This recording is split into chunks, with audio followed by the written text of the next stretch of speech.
Good morning, everyone. Welcome to the July Smoke-Free SC Tobacco-Free Partners Roundtable. I'm Tara. I'm excited to have you if you haven't been here before. If you're a regular attendee, thank you for joining us again this month. Barbara, our executive director, is out of the country at the Olympics, having a great time. So she's not here this morning, appropriately so. But we're excited that you're all here. We're excited to have Jacob from Counter Tools as our guest speaker this month. I will pass it over to him and let him introduce himself and get started with the presentation. Great. Thanks so much, Tara. Hey, everyone. My name is Jacob Delbridge. As Tara mentioned, I work as a project director at Counter Tools. And yeah, but really looking forward to meeting some of you that I haven't met today and getting to speak with you a little bit about some kind of new and emerging and continuing issues in public health and in commercial tobacco prevention and control work. So barring anything else, I can hop into my presentation. Tara, maybe I'll just actually ask you quickly, is there anything else on the agenda that you want to make sure I reserve some time for outside of the presentation? Nope, not this month. Not this month. Okay, Yeah, we usually just like to have time at the end for questions. So if you just want that's to leave time for that. that's exactly what I was hoping for. That's perfect. Yeah, so I'll presentation. Feel free to put any questions in the chat or just kind of hold your questions and definitely feel free to just call out at the end of the presentation any questions you have.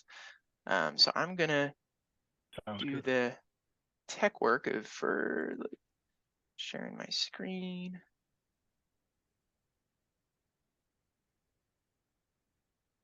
All right. Can I get a thumbs up if that looks okay? Looks perfect.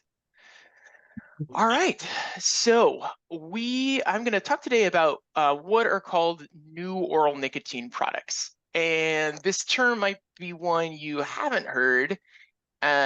Truthfully speaking, it's a term that's sort of new and developing, and people can refer to these products as modern oral nicotine products or novel nicotine products. They're so new, you could say, in a way that there's not really an agreed upon term for these.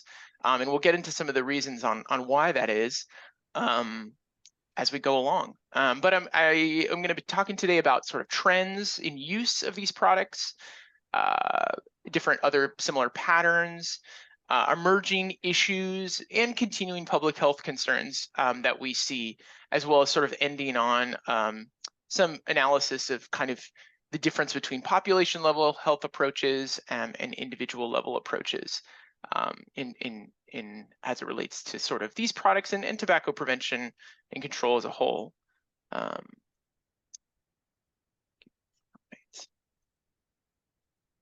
So what are new oral nicotine products, and what am I referring to when I say that? A lot of people know these as nicotine pouches. Pouches have become the most popular form of these new oral nicotine products. When I say Zyn, that almost as a brand has more recognition than new oral nicotine products because they have become so ubiquitous as a brand. But there's several others, and I'll get into that. So they really basically refer to a class of products that includes these pouches, but also lozenges, discs, chews, gums, sticks, other non-combustible products containing nicotine that's absorbed in the mouth. They're similar to smokeless tobacco product like snus, but they don't contain tobacco leaf. And so that's a distinction there. And I'll get into the fact that they are in many cases still tobacco derived, and then in some cases claimed as synthetically derived or utilizing synthetic nicotine. These differences mean slightly less than from a kind of physiological and neurological standpoint than the source has, according to research. And again, we'll get into that. So they're typically kind of placed between the lip and the gum where the nicotine is then absorbed. And then the user removes and throws away the pouch if it is a pouch style product, which has, as I mentioned, become sort of the most popular of this product type. And then there are other products that are considered dissolvable, such as nicotine lozenges that are also sold. So those aren't removed from where they're parked in the gum like a pouch product, but rather they dissolve on their own. And they, so as I mentioned, they may contain nicotine that is derived from tobacco leaf, or there are cases where the company declares that it's chemically synthesized or synthetic. And as I alluded to, the research has really not shown that there's any notable difference between a nicotine derived from the tobacco leaf and synthetic nicotine as it pertains to the way the human body and the brain kind of react, nor as it pertains to the level of addictiveness of nicotine. It really, in a lot of cases, has been shown that the nicotine is the nicotine, whether it's chemically derived or tobacco derived. It has led to some hiccups and you could say difficulties along the way as it relates to regulation because of these sort of ways definitions are created and sometimes sort of loopholes in FDA's ability to regulate. And those have since sort of been closed in recent years, and nicotine has been referred to and regulated more holistically as nicotine from any source. We'll get a little bit more into that. So these products are available globally, and I think that's important to recognize. We see them a lot in the stores in the US, but 22 markets across the globe are selling these products. And some of the most widely known brands are, as I mentioned, Zyn, which is owned by Swedish Match, which is a subsidiary of Philip Morris International. There's Velo is another very common brand, and that's owned by British American Tobacco. And there's On, which is owned by Altria, the parent company of Philip Morris USA and US Smokeless Tobacco. So these are, owned by the major tobacco companies. They similar to a lot of e-cigarette products now that have been bought by the largest tobacco companies, these are part of their portfolios.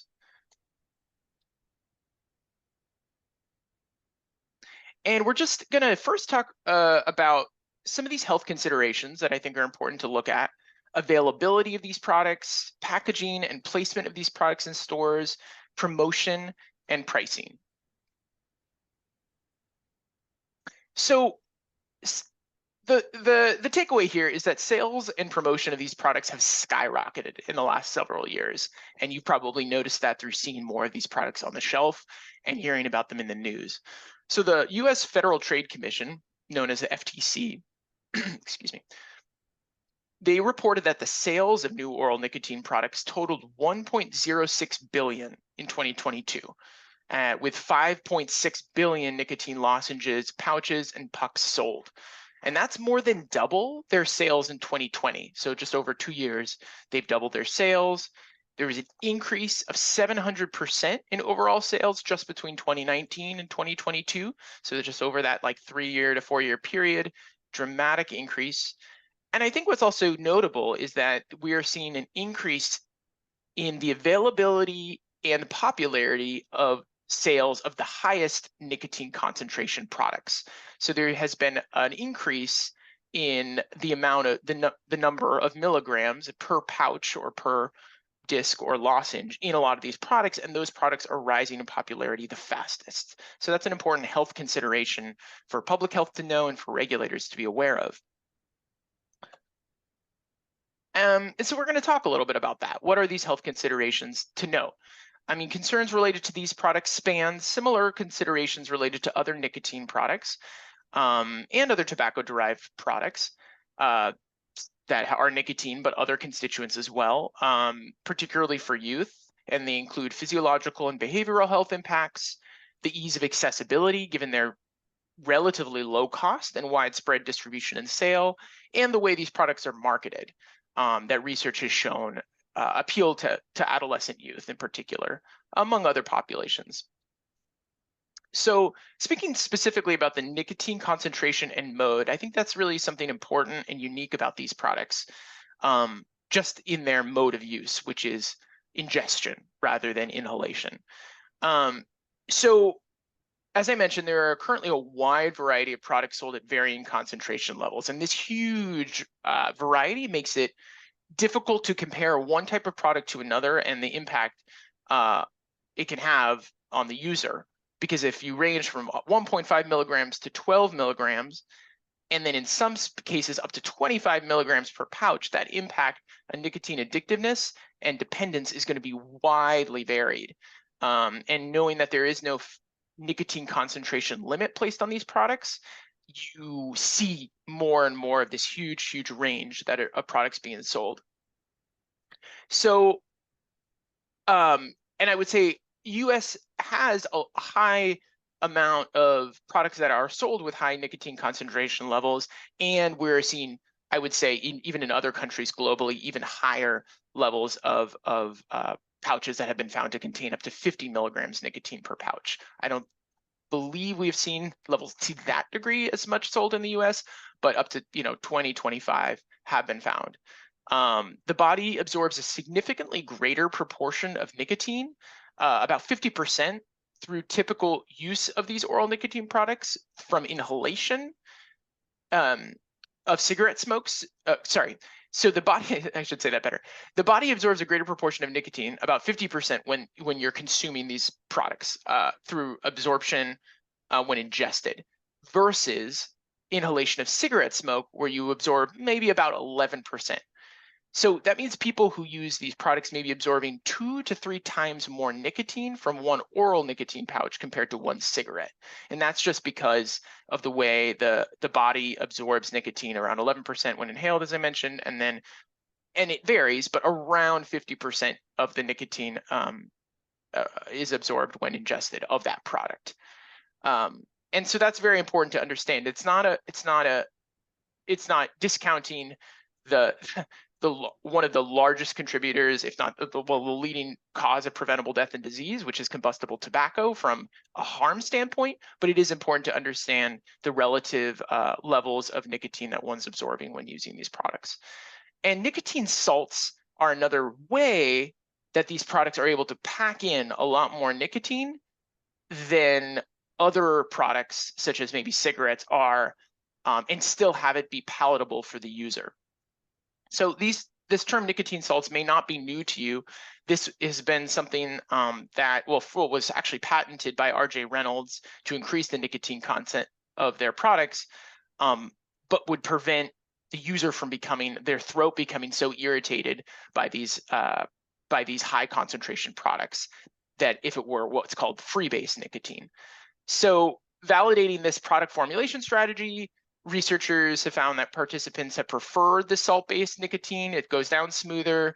And knowing that, nicotine salts were restructured for the Juul product, and that's where they gain a lot of understanding and popularity, as they were in e-cigarette products, in order to increase the nicotine levels. And they are, in a lot of cases, the mode that they're increasing nicotine levels in these new oral nicotine products. And as I mentioned, these products may contain nicotine that's derived from tobacco or is chemically synthesized. And I say claims because sometimes there are claims of that without clear data indicating that that is the source. But regardless, the research has not panned out that there is any substantial difference. And it's important to also understand that, apart from the addictive nature of nicotine and creating dependence on the product itself, more and more research has come out around kind of youth use of nicotine, impairing brain development, increasing heart rate and blood pressure, and it can be associated with reproductive health impacts in some lab studies that have been done. While the health impacts of long-term nicotine exposure without being paired with combustible tobacco continues to be studied, it's important to note that acute symptoms of nicotine sickness can occur when consuming high nicotine levels, which can include intense vomiting or nausea or headache or shallow breathing, particularly those who might be their first time consuming nicotine. You've heard that, sort of nicotine sickness can happen where the body just reacts kind of pretty adversely the first time, and then your body does develop more nicotine receptors and it becomes more accustomed to that over time, but there can be some acute symptoms. And as I mentioned, because so much of the research to date has been paired around tobacco plus nicotine, there has to be a lot more research done on what's just the impact of nicotine exposure itself. And so more and more, it will take years of data to really understand what the long-term impacts of that are. It's also, I think, important that they're finding out that half of oral nicotine products may contain some form of cancer-causing chemicals that are also in tobacco products. And these are known as tobacco-specific nitrosamines, or TSNAs. The American Cancer Society has actually designated TSNAs as the most dangerous cancer-causing substance that's found in smokeless tobacco products. So yes, they're not combusted, which has been shown to be some of the most harmful ways of consuming tobacco on the body, but TSNAs, or tobacco-specific nitrosamines, are also carcinogenic themselves, and it is alarming to see that these tobacco-derived products are still containing TSNAs in these nicotine-only products. So we're going to talk about availability. So even though the FDA has not authorized the marketing of any currently sold types of new oral nicotine products, so that's important to understand, and I'll get into that a little bit later, they're ubiquitous in shops across the country. And this includes gas stations, convenience stores, grocery stores, and other types of retail establishments that are open to people of all ages. So as I mentioned, found age-gated establishments. You can see them in, maybe tobacco or vape shops that are 21 plus, but in gas stations, convenience stores that sell any other thing, in pharmacies, as well as sold online. And while the tobacco corporations that make these oral nicotine products may instruct the retailer to store these products behind the counter, there's not really the same uniform standards or robust federal direction on this issue as the Tobacco Control Act has created for cigarettes and other forms of smokeless tobacco, where there's more regulations around pack size, warning statement space and the percentage of space that it needs to take on a packaging. There are fewer restrictions around sort of the imagery that imitates packaging for food products, or particularly youth-oriented, where there's more precedent and regulation as it relates to cigarette products and other smokeless tobacco products, that these products are sort of, the law is, it's a little bit more ambiguous, or you could say there's less maybe enforcement on ensuring the avoidance of youth access in the way that they're marketed and packaged and placed. And a lot of these are policies that have to be established at the federal level. And so that's why I noted in here that only cigarettes and smokeless tobacco products are the ones that are specifically prohibited from self-service displays and are more routinely enforced in that regard. Now we're just going to talk a little about promotion of these products. So I wanted to show you some ads. This is from the Stanford repository that they have of tobacco and nicotine product advertisements.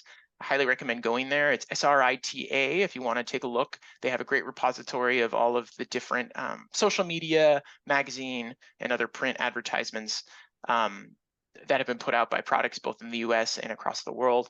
So, and as has become widely covered in the media by public health officials and organizations and policymakers in Congress, you probably heard, this has been in the news quite a lot, with particular decision makers taking this up and falling in, you could say, one camp or the other on how they view these products and how they want to or not regulate them. Youth are being targeted for these oral nicotine products pretty clearly, in many of the exact same ways that e-cigarettes have targeted youth. And that includes from a wide variety of flavors to alarmingly low prices to younger people depicted, younger people depicted in these advertisements, to promotions that remark on them being discreet, and the ability to hide these products from others or taking them wherever you want. This really appears to intentionally kind of market youth and resemble many of those forms of those e-cigarette ads that denote kind of freedoms and the ability to use these products in all these various settings. And findings with youth audiences, particularly minors between the ages of 13 to 20, where they've done focus group interviews and research, have found that they're more likely to purchase Zyn in particular, but oral nicotine products when the content was about appealing flavors and social comfortability. And so the industry knows that in the way that they market these products. And as you'll see here too in the ad where it says on the right, where it says 100% tobacco free. So that's another interesting element, is that these products have been marketed in this way as saying either they contain food grade ingredients or pharmaceutical grade nicotine or tobacco free, even though, as I mentioned, really no research has not found any health difference between these nicotine sources. So tobacco free is sort of an interesting, you could say it's a misnomer or a little misleading in the way that some of these products are tobacco derived, and then some of the others are synthetically derived nicotine, maybe tobacco free or non-tobacco derived. But that messaging, kind of like when you see 100% natural, doesn't necessarily mean much from the standpoint of a health claim, and it has the idea of a health claim, which is problematic. And the FDA usually takes more of a focus on things that have a health claim, and we'll get into a little bit about that later. And furthermore, while the FDA does generally note that smokeless products are lower on the spectrum of risk than cigarettes, as I talked about, none of these new oral nicotine products have been granted what's called a modified risk tobacco product. So there are certain products where they have actually designated them as modified risk, lower on the risk spectrum. These products actually, in fact, have sent warning letters to certain manufacturers of these. The FDA, I should say, has sent warning letters to certain manufacturers declaring them in violation of federal law for implying or explicitly stating that their product is lower risk. And these warnings have also formally documented the absence sometimes of nicotine health warning statements on the packaging. As you'll see, there are some where you see more health warning statements. There are other products that they have found an absence of those warning statements, but they are required to be on the label. And oral, these products, particularly the nicotine pouch brand of Zyn, has received significant media attention and congressional attention. And in part, this has been due to this huge rise of social media influencers posting about their oral nicotine product use on social media outlets. So you probably heard the term Zinfluencers. It's kind of the colloquial term. And they're increasing this product exposure and product normalization for youth and young adults. As this sort of indirect product sponsorship, if you will. It's not a direct advertisement by the company, which kind of helps to shield them from scrutiny in that regard, or criticism. But it seems evident that the marketing and accessibility of these products has effectively drawn in youth and young adults who are kind of promoting these products on a platform that is very popular with youth. And as you see here in the bottom left, Philip Morris International knows they're familiar with as you might all remember and know, rewards programs that have existed for many decades for tobacco products, and they're launching a similar rewards program for Zyn brand products.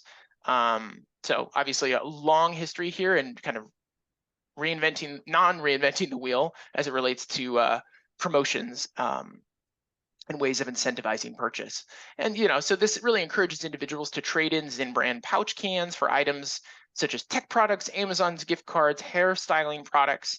And there have been different news articles you can see about people really collecting massive amounts of these cans to turn in for points and rewards, which you could say goes a little bit away from how they have claimed that their products are cessation devices, intending to move away from consumption of nicotine, when in reality, this is obviously a clear incentivized way to actually want them to purchase more of these products or use more of these products.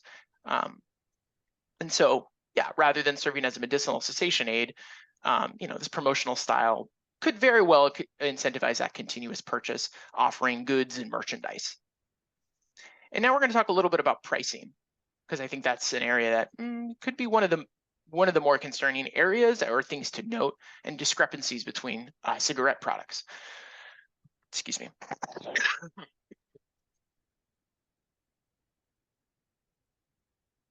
So the average price for a can of 15 Zyn nicotine pouches is around $4 to $5.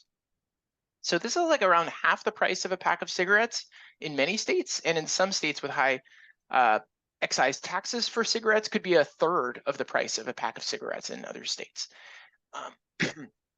These new oral nicotine products are exempt from certain states' tobacco excise taxes and may evade many restrictions on coupons and discounts, employing many sort of buy one, get one style pricing strategies. And we know that increased price is one of the most impactful determinants in reducing tobacco use, particularly in price-sensitive populations such as youth. And maintaining low prices is a key strategy to growing and maintaining the tobacco industry's basis of consumers. So exemption from state tobacco excise taxes and the ability to offer a wide range of in-store and online promotions and discounts really helps to keep the price of these products low for consumers. And coupling those low price points with a myriad of flavor options are two marketing strategies that have made these tobacco products most appealing and accessible to youth. And tobacco companies seem to be using that same playbook to promote these products, that is, they have other types of tobacco products around utilizing flavors and price in combination to appeal to particular audience bases. And now we're going to talk a little bit about federal regulation and state regulation.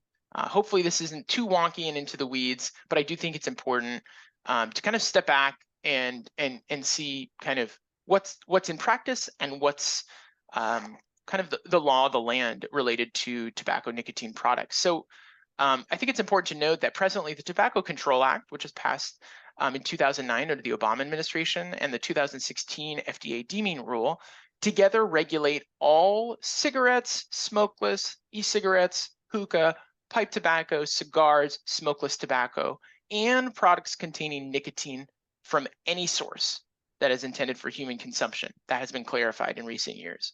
So all such products, including new oral nicotine products, are subject to what's called the pre-market tobacco product application requirements. I know it's a lot of verbiage, a lot of legalese, but basically what it's saying is, all such products are supposed to receive pre-market authorization. They're supposed to prove that the manufacturers have the onus to prove that these products are appropriate for the protection of public health. The FDA is then supposed to approve any pre-market of authorization before it hits the market. This has not been the case. As of April, only 4 such product types have been authorized. And these products, which have been called Verve discs, you may remember them, Verve Green Mint, Verve Chews, they're actually not even on the market sold anymore. You can go to their website and see that they've discontinued these products. And so as of May 2024, and I believe continuing today, I have not seen anything to the contrary, all other new oral nicotine products on the market that haven't received, pre-market authorization are currently in violation of federal law. And, akin to e-cigarette product types that we know about and other tobacco-derived products that don't receive FDA marketing authorizations, they're being marketed illegally. You could say unauthorized, but it's illegal. But they're available, pretty ubiquitously online and in establishments. And so there remain significant gaps in the federal regulation of these products and ensuring compliance with FDA's tobacco product standards and federal regulation in the placement and promotion of these products at retail. And the FDA has been, inundated with millions and millions of applications by the tobacco industries through their PMTA process. Really, in many cases, you can see attempt to their interest in prolonging that process and weighing down the FDA's ability to move forward on this, so they remain in this sort of limbo state of not specifically denied and maybe not specifically granted a PMTA, where they then fall into this middle ground where they are not necessarily prioritized for enforcement and these products continue to be sold. But the FDA has issued warning letters to retailers who are out of compliance, over 100 that they found that are out of compliance, even just with minimum legal sales age, meaning they're actually selling these products to minors. And these violations occurred of over 100 warning letters just over a 5-month period. So I think that's important to note that this, it's indicative, while this is a particular sample of a particular time, indicative of pretty widespread, I think, issues of either intentional or unintentional selling of these products to those under the minimum legal sales age. As we talked about, sometimes these products are marketed and packaged in a way that it's not even always clear what it contains. They are packaged in a way that looks so analogous to gum and mint and other common retail products, and sometimes placed in very similar locations in the store by wholesalers, by other distributors that the retail may be aware or may not be aware of the particular laws that are in place for these products. And then there are other issues, as I mentioned, around the addressing the claims of synthetic nicotine. The certain, as I mentioned, certain manufacturers would say, "Oh, we're not tobacco derived, we're using synthetic nicotine." In 2022, US Congress clarified that it permitted the FDA to regulate nicotine from any source. But this was a significant hindrance and gap and another sort of obstacle along the way for federal regulation. I think one other area that has been particularly confusing and concerning is that sometimes we'll see marketing of FDA registered NRT products alongside other nicotine products that are not approved for smoking cessation. So certain times one company will have a product that's approved as an NRT product, but not their other products on the market under their brand. And so it becomes kind of, I think, confusing because they're produced by the same manufacturer, are marketed, branded, and sold in similar manners to each other, but it potentially sort of muddles the important distinction between products that are FDA approved smoking cessation aids, which means they go through a rigorous review process, compared to those that are not. And that blurring of the lines becomes, I think, particularly confusing for tobacco treatment specialists and others to ensure that the working with their clients and patients on in terms of accessing safe nicotine cessation medication is not, accessing products that haven't gone through that same rigorous review standard or approved by the FDA. And now we're just going to talk about state regulation for a little bit. So when I say state regulation, I'm talking about how many different the jurisdiction of what states can and can't do, and how these products have fared vis-a-vis state laws across the country. So, I think these products have proliferated in sales and market share in many ways because state definitions, as you probably know, between tobacco products, electronic cigarette products are different from some of the federal definitions. And in many ways, state definitions in many states are less comprehensive or more itemized, meaning that these products may evade many state level policies established to protect youth from these products. So for instance, there'll be a definition of tobacco products, there'll be a definition of electronic cigarette products. It's more based on the mode of use, where then these products fall into some gap in between where they're, because nicotine itself might not be regulated at the state level or in the state statute. It's sort of this loophole, if you will. You could say unintentional, maybe intentional.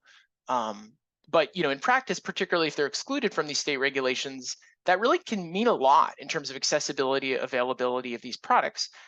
They can be sold in a wide variety of flavors in a lot of cases, even if you have a flavor restriction ban at the state level for certain products. If these products don't meet that definition, they don't fall into that. Zoning, that restrictions that might be in place for certain vape shops, tobacco shops, may not apply for retailers that sell these products. Discounting policies and taxation, I think, is a huge one. So if they're not subject to the same excise tax, for example, that e-cigarette products could be, they're able to be sold at an even cheaper level, which is what we found, progressively cheaper, which make them particularly more accessible with price-sensitive consumers like youth.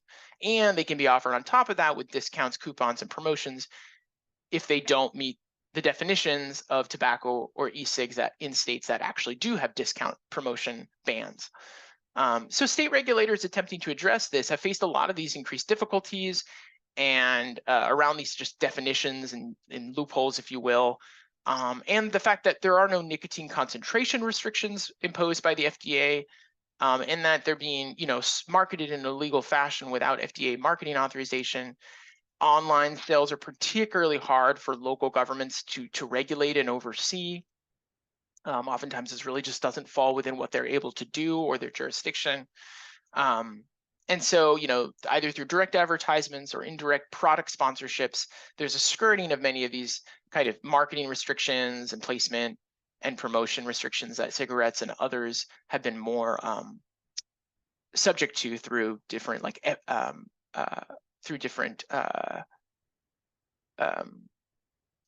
established ways of kind of, for instance, television or radio ad restrictions that are in place for cigarette products. So here's some key policy considerations I think to think about, which is that, to ensure a holistic and cohesive approach to tobacco and nicotine product regulation, it's really important for jurisdictions to appropriately consider how these new oral nicotine products may be unintentionally excluded in state and local regulatory frameworks. So I think it's really important because a lot of states and localities are now having to go back to the drawing board and say, okay, we always intended for these nicotine products to fall under this, whether they're synthetic or tobacco derived. And so they're sort of playing this whack-a-mole game, if you will. And so it's important to think about how nicotine itself plays a role in the state definition versus just tobacco, or just focusing on how that is consumed by just saying vaping devices or combustible or things like that. Ensure that there's an intentional tax regulatory framework. The funds from which support addiction prevention and cessation work is really important. It's, I think, having products unintentionally excluded from tax systems because of ambiguous or outdated definitions is just not good practice. I think certain states have taken different approaches in tax levels for tobacco, for cigarettes or other combustible tobacco versus other tobacco products versus e-cigarettes. And there have been different approaches, and there is different research to talk about how maybe having differing tax levels based on risk can make sense, can't make sense. This isn't to say that there is maybe one right way to do it in terms of this understanding the spectrum of risk, but it is important that I think when there are taxes that are applied to one product and zero taxes applied to another, that could have, if not similar risk, do both fall on the risk spectrum, and that none of those funds, obviously, if there is no tax dollars going to support addiction prevention and cessation, those purchasers are sort of really losing out on any support services, and the public and the communities are losing out on any support services that could go towards what are now more exacerbated nicotine dependence among youth and young adults who otherwise were not using combustible tobacco products or weren't nicotine dependent before they use these products. And so even in states that are more preempted, it's important to look at how zoning regulations to restrict the density and proximity of nicotine retailers near youth serving locations can be employed in the same way that vape shops and tobacco shops or sellers of those products have been in many cases where zoning laws are utilized.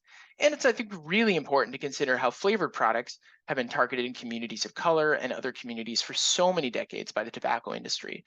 And this was really interesting, recognized. So the Washington, D.C.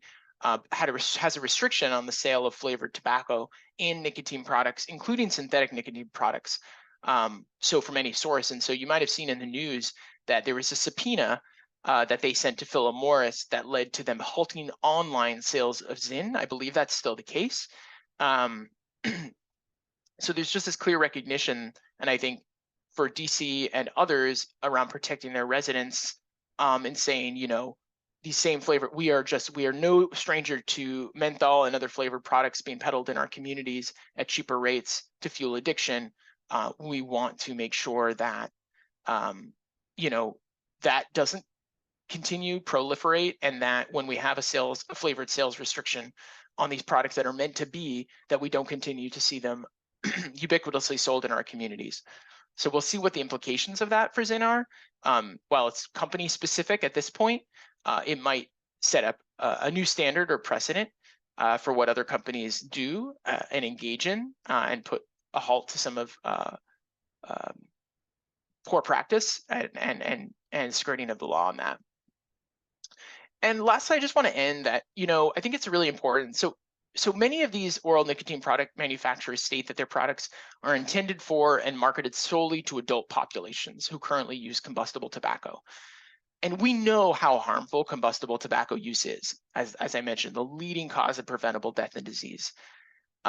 For an individual who is using combustible tobacco, research has shown that, oral nicotine products that don't contain tobacco or combustible tobacco, and potentially even in lieu of chew or other smokeless tobacco products, that these products may very well be a relatively and lower harm alternative to people if they stop smoking altogether and use oral nicotine products as a cessation aid.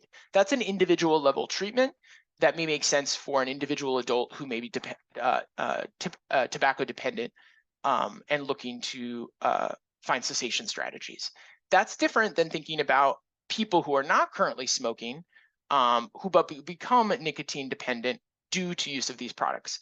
And that's oftentimes where we get into the population level policies and the impact and the proliferation of these policies, or I should say of these products and their impact on youth. Because the growing number of studies around the use of nicotine products has found that nicotine dependence can be a predictor of lifelong tobacco use and addiction, as well as dual use of combustible tobacco and other forms of nicotine. So in the same way that they could be potentially beneficial as a step down way to move away from the highest harm products, in many ways, the way they're marketed, priced, have a significant impact on potentially predicting not just nicotine dependence, but combustible tobacco migration to other tobacco use and dual use of combustible tobacco, and actually encouraging use of maybe some of the highest risk products. And more research has to be done, but preliminary research around e-cigarettes has been pretty impactful to see how dual use and migration from certain e-cigarette products to combustible tobacco products has occurred, and some early research around these oral nicotine products tend to show similar patterns, and that really just comes down to the levels of nicotine in these products and the severity of nicotine dependence, and how impactful nicotine dependence is at those really pivotal years of brain development for youth and young adults, where that massive amount of nicotine intake and dependence occurring at those younger ages of brain development and growing stages can lead to lifelong consequences. So accordingly, similar to the marketing efforts of e-cigarette companies, it's clear though that these promotional efforts by the tobacco industry selling these products, that they're incentivizing, continued and uninterrupted use of their product in perpetuity, not necessarily as just a step down or a cessation method for those who are using combustible tobacco. And I think that's what's gaining significant attention from public health groups, really concerned about youth who may not currently smoke, and potentially initiating and prolonging their nicotine and tobacco dependence for these products. So this, I think, is a really important piece about where you even have a lot of public health folks having to get into really important discussions about the differences between individual level treatments for adults in cessation versus population level approaches, and how these products are marketed in the same sort of broad retail environments to people of all ages. And on that, I just want to thank you for that opportunity to present. Sorry, I'm getting over a bug here, so thank you for bearing with me as I sort of had a few cough fits, but hope it was clear. I didn't go too fast or get too into the too into the weeds, but fortunately it's recorded, and you can take a look at these slides if anything is a little bit too wonky and you want to study further.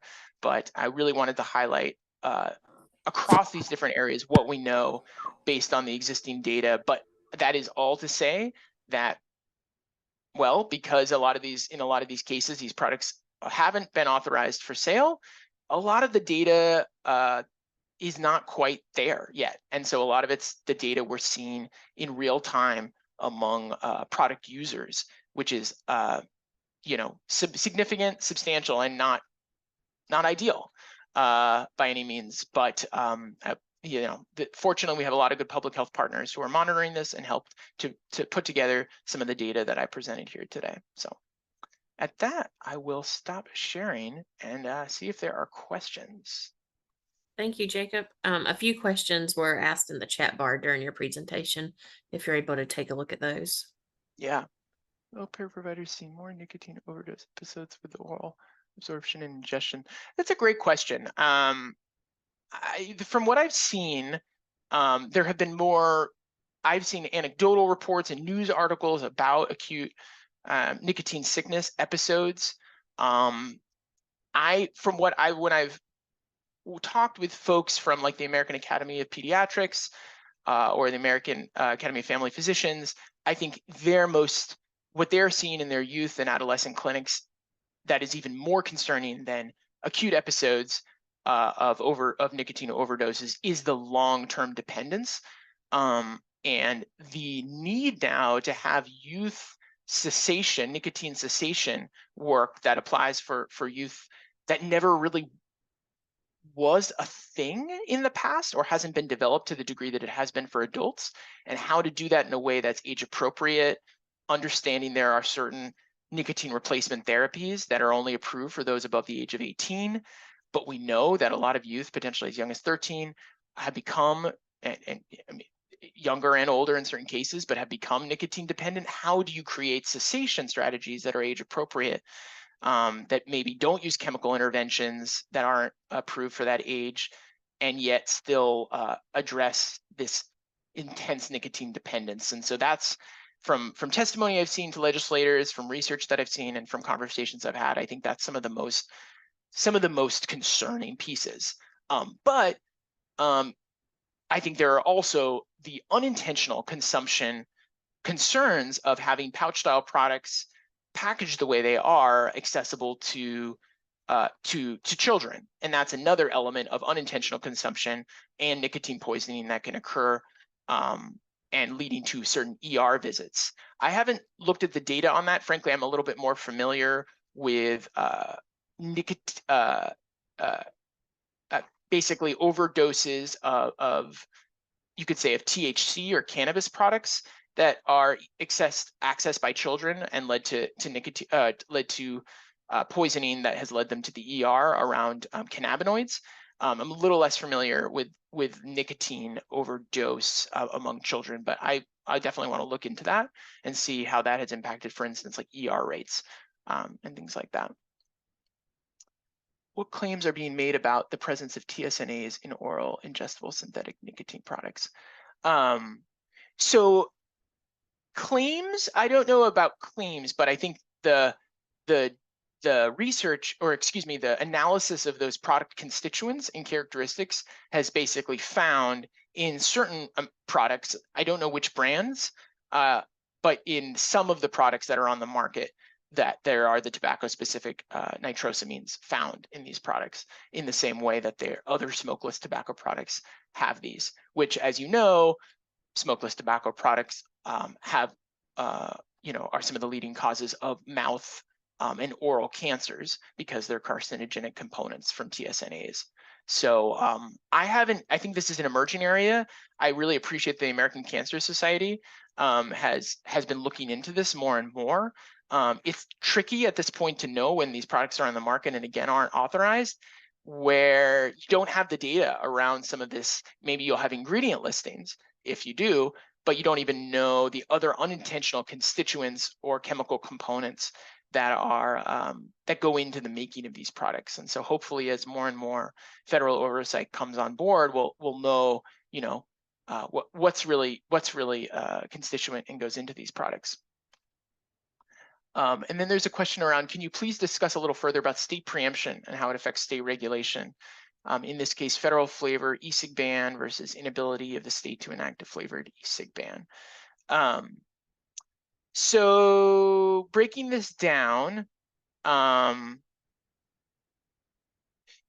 yes. So as I think I can decipher here that you all may be familiar that the FDA is what they call prioritizing enforcement around the most youth-friendly and clearly youth-targeted sort of, mango, bubblegum, cotton candy flavored e-cigarette products that are on the market that have not received authorization to be on the market. So I think that's, something that is very much in the spotlight. You may have watched the Senate Judiciary Committee hearing where they talked about that. These products have been brought up alongside that in terms of the issues of these flavor products and their availability, and their skirting of some of the laws at the federal level. I think in a lot of ways, as I talked about, some of the state, even when states and localities have flavor restrictions, they might not be applied to these products because it'll say something like, we do not, we ban flavored e-cigarettes at the state level, or we ban flavored other tobacco products at the state level. And then when they make claims of synthetic nicotine, while at a federal level, maybe that applies, at the state level doesn't. And so there's just a lot of these whack-a-mole sort of loophole situations. And then in terms of the inability of the state to enact a flavored e-cigarette ban, there actually isn't. States can and have adopted flavored sales restrictions. It's important. They're restricting the sale of flavored tobacco products and flavored e-cigarette products. And from what I've seen, this would not fall into any of a different camp, meaning that states would have the ability to restrict the sale of flavored other tobacco, other nicotine products in the same way they would have the ability to do that. And the courts have repeatedly held up that that's the state's prerogative to restrict the sale. Again, and I keep saying it that way because they're not involved, the state can't be involved in manufacturing standards or product constituents, sort of, you could say, what goes into how the product is made, but they can restrict how the residents are protected from these products through sales restrictions in their locality.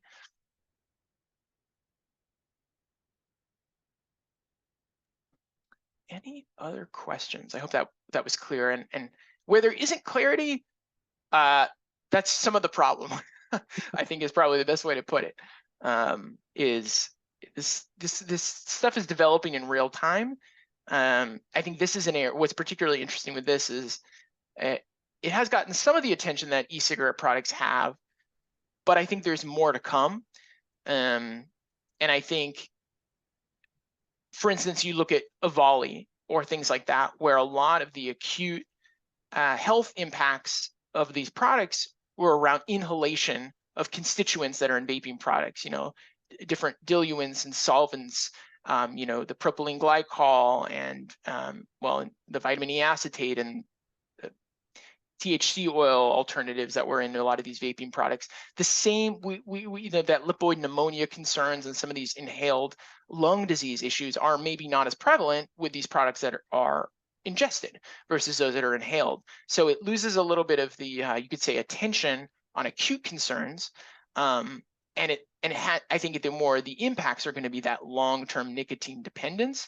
And I would say another thing that you're seeing in this that's different from e-cigarettes is that it doesn't have as much of an impact on what you could say secondhand exposure and interference with other happenings in day-to-day that youth may be involved in. And so, for example, they, as I mentioned, advertise them as discreet. You can pop them in, your mouth and park them in your gums, and it's not going to gain as much reaction from teachers, from community members, because it's not as in their face. So that's another way that you're not, I don't think, seeing as many schools, for example, ending up with maybe confiscated devices in droves, not knowing what to do, and seeing this proliferation of all these products now in their office saying, what is all this, and how do we dispose of all this, and what do we do? So there's a lot of issues that are, I think, underlying around nicotine dependence, but just don't make it to the level of particular stakeholders being as alarmed through some, huge repository of devices or EVALI episodes that they're seeing in the same way. Yomi, if I pronounce that right. Sorry if I didn't. Yes, Jacob. Thank you. Can you hear me? Yes, I hear you. Yeah, thank you for the presentation, Jacob. It was well done and well elucidated. Thank you. Oh, thank you.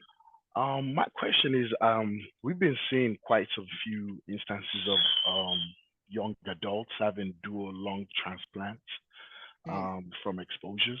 My question is, are there any movements right now regarding research publications or regulations as well from, I guess, federal entities, how to further protect young adults, especially from the age range of 13 to 24, that are more at risk of this behavior? Thank you. Yeah. It's a great question. I think that gets to some of the similarities of these products with other tobacco and nicotine products, and utilizing some similar upstream strategies in terms of accessibility and promotion and marketing and all of these other policies that can do prevention work. And then there's obviously there's the dependence treatment work, which is an area that I'm really excited to see more research in, which is dependence treatment for youth and young adults, and for that age range you talked about, because it's such you could say, I think, a little bit of a heartbreaking thing, because in some ways there hasn't been the research that has been done for adults, because this hasn't been as much of an issue, where prevention at those ages was paramount, and then you did adult cessation. But now when you're doing adult youth treatment, and we don't have the data around how to do that, if we're concerned about nicotine, we're still having more research around nicotine impacts on the brain. There are concerns about using, for instance, nicotine replacement therapies for youth, even though those nicotine levels are significantly lower. And I'm really hoping they come out with more research around best practices around that. It may be they find that low levels of nicotine, this would have to come from the FDA and federal regulators, that are appropriate for those who are nicotine dependent at younger ages, if they already are sort of nicotine dependent. It may be that continued empowerment and counseling, which are really pivotal in terms of nicotine cessation treatment, continue to be utilized for youth, like the Truth Initiative's This Is Quitting campaign that does a lot of great work with youth around strategies to quit. And hopefully those two strategies combined together, if not just continued great programming for cessation work through counseling and support and other work among youth, continues to be the case. But I think hopefully we can continue to go as upstream as possible, because it shouldn't be on these providers to have to do this work, and it shouldn't be this onus and burden that youth are facing, because these products should have never been there to begin with, and they still shouldn't be on the market to begin with. And so that's, I think, where a lot of our focus here at Counter Tools and others is supporting localities and in going for those upstream policy level interventions to not continue to have this burden placed on community practitioners and schools to, you could say, clean up the mess that has been perpetuated by the industry for this. And that the youth, particularly around COVID and other times when you impact, I always like to bring up, we know that stress is the leading indicator for nicotine use for adults, and a lot of the cases is youth. I think it's something I am personally very passionate about, which is, we know the communities that face the most stressors, lower income communities, communities of color, and youth are just like adults in that way, where stress and nicotine dependence go hand in hand together. So supporting all of the ways to support youth mental health is so critical to supporting youth nicotine dependence prevention. As you all know, and that I know I'm speaking and preaching to the choir on this, but sometimes when we talk to tobacco control regulators, they're always focused around tobacco and nicotine. And I think that's okay, but you really have to think, what are the things that are promoting the need for coping mechanisms, and how do we address those things to help people cope in healthier ways, because they're going through stuff, and we know a mental health crisis is such a problem right now in our country among youth and adults. Well, I guess that's true based on what you said, especially when we have the young adults that are under 18.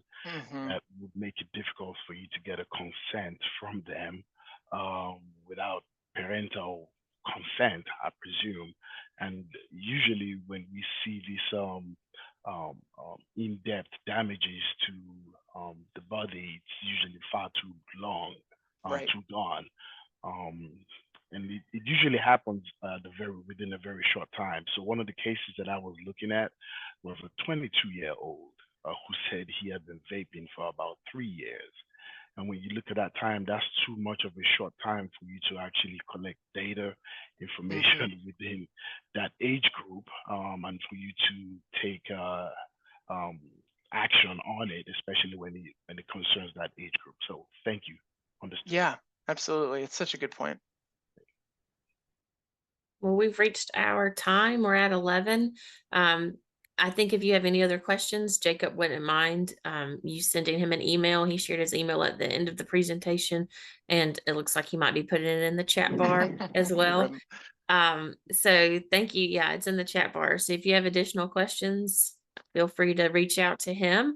As always, this presentation is recorded and we'll put it on our website in the next couple of weeks. So feel free to go back to it to watch again and to watch any of our other previous recordings. We hope that you will join us for our next roundtable, which is always on the fourth Friday of the month. So that puts it on August the 23rd at 10 a.m. We'll send out registration information in our e-newsletter that will go out next week. So again, thank you so much, Jacob, for being here today for a very insightful presentation. You know, it's always good to learn more about these new emerging products, but it's also always a little disheartening when you learn more about these new emerging products.